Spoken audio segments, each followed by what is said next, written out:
You know, it's happened a couple of times in the tens of thousands of articles that have been written, mainly demonizing me, that they've called me dog-like determination.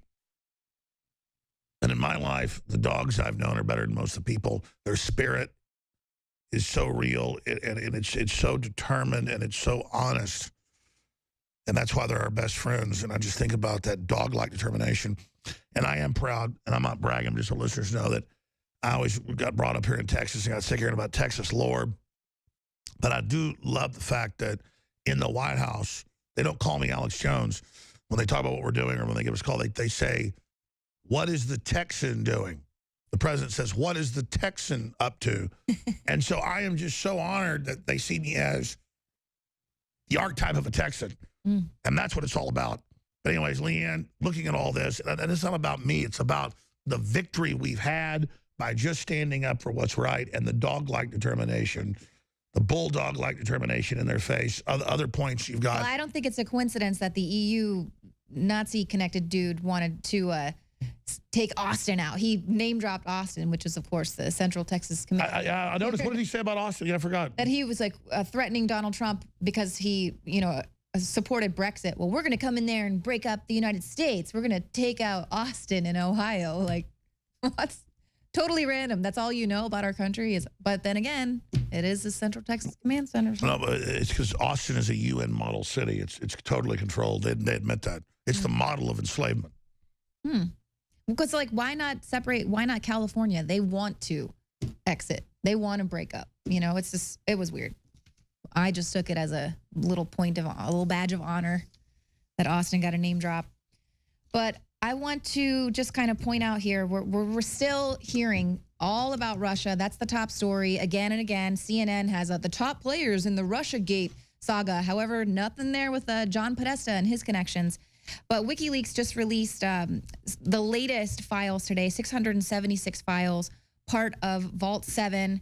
And these are giving insight into the CIA's Marble software. So this is software that can forensically disguise viruses, Trojans, and hacking attacks.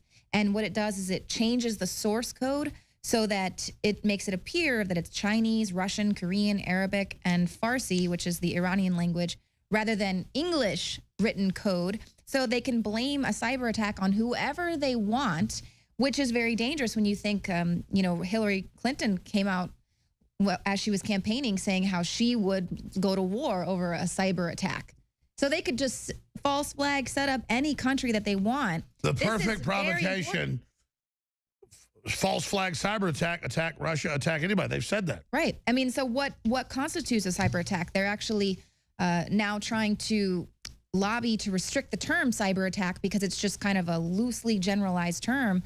What constitutes a cyber attack? Because they want to be able to respond at the very highest level based on this. So they're already kind of setting us up. They're letting us know that our grid is very susceptible to a cyber attack. Meanwhile, the full steam ahead, they're putting everything to the grid.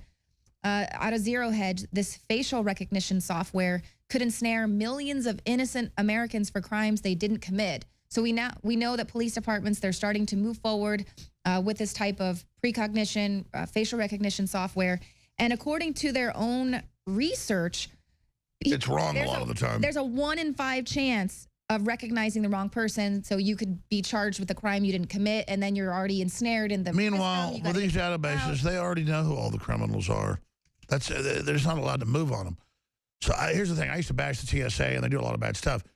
Let's not divert onto them. It's Congress that did it. Let's end it at the problem. Cops do a lot of bad stuff, too. Let's change it to citizens. Right.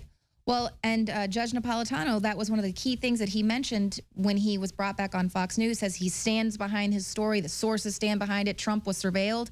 And what's so important is that in October, all of these surveillance things are up for kind of renewal. So the American people really need to be concerned and focusing on, well, how much surveillance are they allowed to do? Leanne McAdoo, you are on fire. Leanne McAdoo is our Florida correspondent. David Knight's coming up.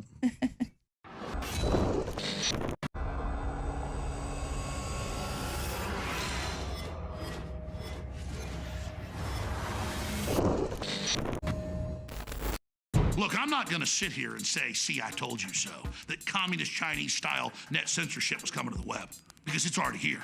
It's being announced. The way you keep the internet open and free is you get involved more than ever. Go to Infowars.com/app. A new battleship in the fight. Infowars Live, available right now. We're looking for a crew to man it. You gonna sit down and play games and be a trendy? Or are you gonna be part of history? Don't sit by and let the internet and free speech be stolen from you. Take action.